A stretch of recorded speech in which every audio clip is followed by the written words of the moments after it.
Now, at home, first home game of the season, ramped Leeds 5-0. First 20 minutes of that game looked like it was going to be one of those days for Arsenal. There wasn't really much in terms of creating chances. They had a few of them, but that was not very clear cut. And the game went on. Eventually, as usual, set piece again. They got their goal from the most unlikely player on the pitch during Timber, threaded that in. And after that, the game, shaped up the way we thought it was going to be. So, Ubum, was it an exceptional Arsenal performance, or just Leeds we are not equal to the task on the day? It wasn't an exceptional performance. I think Hallelujah. He talked true. yeah, it wasn't. And I don't think Leeds played that badly. They are a side that just came up from the championship. And when they come to the EPL, though they have had experience in the last 5 years or so playing in the EPL, it's still not the same. It's a different level of intensity, different level of technical ability, different level of organization and all that. So for the first 20 or 30 minutes or so, they matched energy for energy, vigor for vigor, especially after winning their first game, remember, against an established side in the EPL in Everton. So they had that confidence, and so they came with that initial, what Nigerians would call gra gra, and before Arsenal kind of figured things out, settled down a bit, and things started working out. Now, the thing that really helped Arsenal was set pieces. Set pieces. Last season, they said that the best striker Arsenal had last season was set piece, and we started again this season in the same way. Set piece helped them get that corner goal from Timber.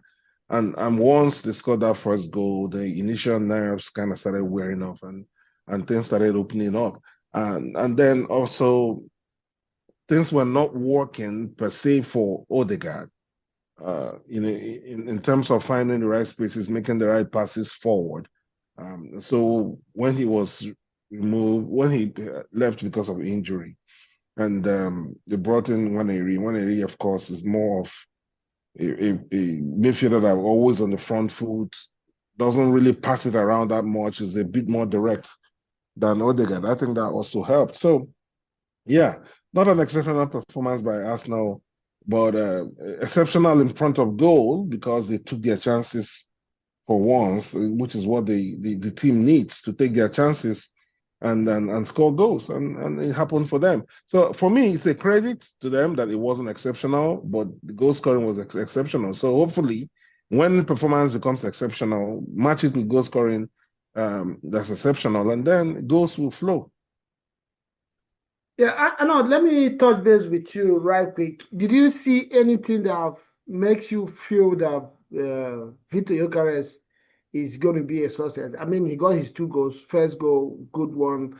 It's almost what I would call a signature goal of Gyökeres. You remember 2 weeks ago, I thought I mentioned it. If you allow him to isolate a defender in that corner, he always going to find a space to slot it in. The second one was a penalty.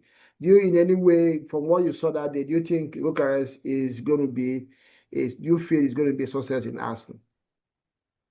Yeah, I've always thought if we get in a striker, even if it wasn't Gyökeres, he would do well because we always create those types of chances, especially from Saka's side. So, and with the fact that Mikel Marino, who's not really a nine, who's a midfielder, and an eight, was playing in that same position and was able to score the amount of goals he was able to score, just proved to me that it doesn't matter who the striker is, he just needs to be there, and he will a natural striker just needs to be there. He will be able to score those goals. And yeah, I saw things from Gyökeres where it showed that he would work out. I always believed he would work out, and regardless. But the way he took his goal, the way he made space for himself, the run that he made, and the finish obviously showed. We don't usually get players like that. We don't really get players like that who are able to just take it on and shoot. Usually, if it's Jesus or Havertz who's in that position, Havertz would probably go back and rebuild again, or Jesus would probably lay it off or take an extra touch and then get blocked out. But Gyökeres, he said, no, I'll shoot. I'm going to shoot. And he did what he did.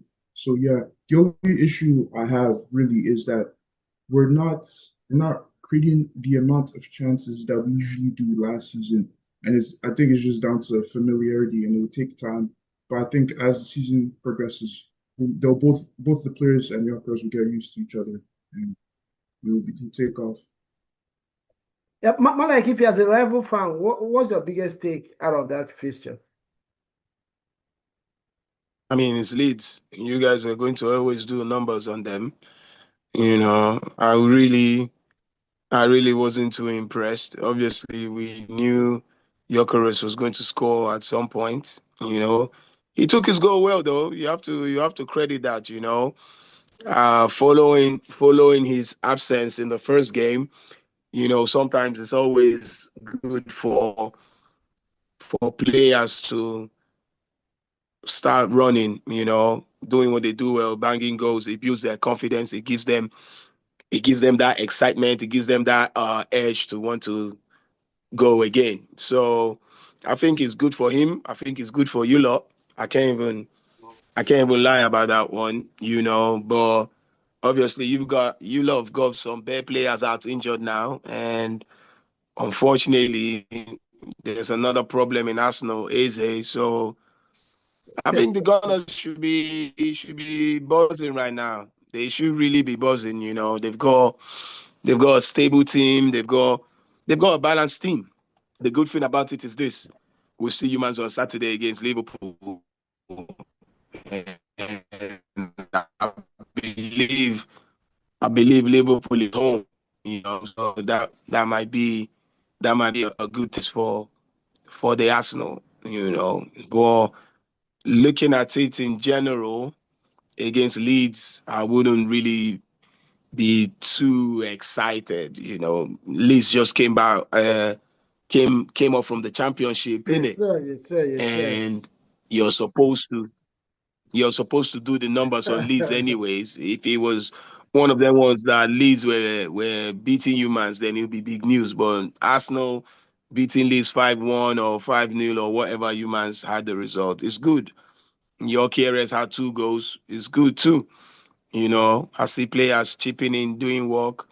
But when you watch the game, they were not even really that fantastic, you know, like I don't know about that one. Okay, let's take It's a hit or miss. some It's a chance hit. from our viewers out there. Firmino City are yet to replace Kevin De Bruyne. Of course, it's going to be difficult to find out quality again out there. I was thinking, from what I saw in the first week, that Riders was going to try to step up to that plate, where it looks like he has some adaptation to do. And what's his name? Foden is not even helping matters. Firmino also said, "Dude, City is City himself." Okay. John says, "I don't see anything wrong with City. Like you rightly said there, is that one club that is always giving a stronger team a headache. Newcastle almost did it with Liverpool today, except for the booking." Okay, we'll see. But I believe City have had these issues from the beginning since last season. Now, Firmino says, "So you think to replace a player that helps the team in all ramification is easy?" Obviously, it's not. Let's get down to innovator of Africa. He said Arsenal should not be overlooked. If Firmino is laughing at you from what you say. Yeah, to round up with Arsenal game, there's something that what I've picked up from Arsenal this season, it's something I've been shouting about for a few seasons now, is the slow in transition. The way Arsenal builds up the transition is too slow, and they feel that when they want to score, they eventually score. And that sometimes makes it easy for teams to have their well-structured low blocks and probably sometimes double up on Saka, which make it difficult for them to score goals. But this season, I've seen with the impact of Zubimendi, Arsenal is a little bit quicker in getting the ball up the pitch compared to And you have last seen that, season. and you have seen that in 2 games. This No, no, Arsenal no, fan, no, man. no. I was saying it from preseason. If you will see it, if you pay attention to a team when their coach adjusts something, you should be able to notice whether it's working or not working. That's not what I'm saying. I see that Oh, intention. don't worry, I see don't that. worry. The true test The true test will come on It Saturday. doesn't mean it will work. It's working. I can see it that they are eager to get the ball quicker to the opponent's half, unlike before. It's a team I've followed all my life, so I know I can. When things change, I observe it. So that's the only thing I have seen so far. But they still have a lot of this thing to do, adaptation. The Gyokeres is still not very well used. The only reason why he scored that goal was because Calafiori was ready to do that first time pass to him. Before, when you have Kayava playing that position, no Arsenal player will play that ball. They will keep that ball rebuild. As I cannot said, they will go back and rebuild again and rebuild again. But now you can see they are trying to put the ball behind the defense. Whether they successful or not is another thing to talk about. But for now, you can see that intention, and maybe with time they perfect on it. So yeah, that's the only thing I've seen so far that has changed in that team a little bit, and it's because of Zubimendi. He has been doing it all the way from the pre-season.